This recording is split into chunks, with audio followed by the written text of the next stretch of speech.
Une vague de froid s'abat pour quelques jours sur la France. La semaine dernière, le secrétaire d'État au logement, Julien de Normandie, a affirmé qu'il y avait, et je cite, pour être précis, a-t-il dit, pour être précis, une cinquantaine de SDF qui dormaient dans la rue en Île-de-France.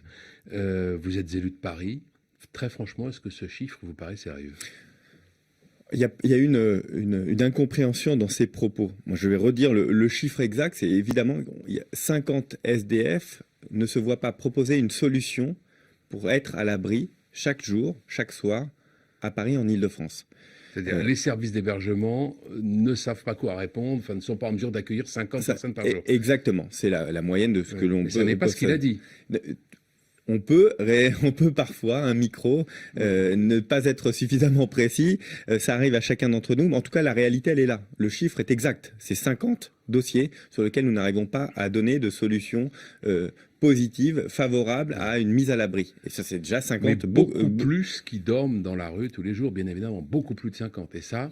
C'est un échec pour le président de la République qui s'était engagé à ce qu'il n'y en ait plus avant la fin 2017. Frédéric Rivière, vous avez eu la gentillesse de rappeler que je suis aussi un élu local parisien. Ouais. Et ce qu'il faut savoir, c'est que même dans les cas de grand froid, certains SDF ne souhaitent pas être mis à l'abri, souhaitent rester seuls dans la rue.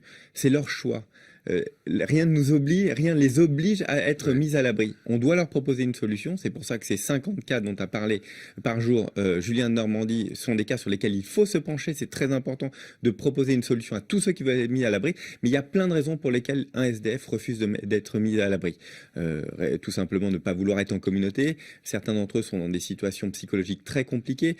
D'autres souhaitent rester en couple et les structures d'hébergement n'accueillent pas forcément les couples. D'autres sont avec des animaux domestiques et les structures d'hébergement n'accueillent pas forcément les animaux domestiques. Bref, il y a un ensemble de situations qui font qu'un SDF peut décider de rester dehors. Alors, je vous pose la question autrement. Est-ce qu'il y a aujourd'hui, selon vous, plus de 50 SDF en Île-de-France qui dorment dans la rue malgré eux ?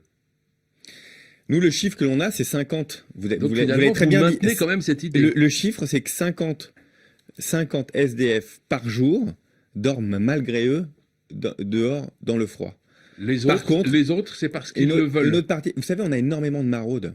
D'ailleurs, je voudrais vraiment saluer tous ceux qui se mobilisent, la protection civile, la Croix-Rouge, des associations en permanence en Île-de-France pour venir proposer des solutions alternatives.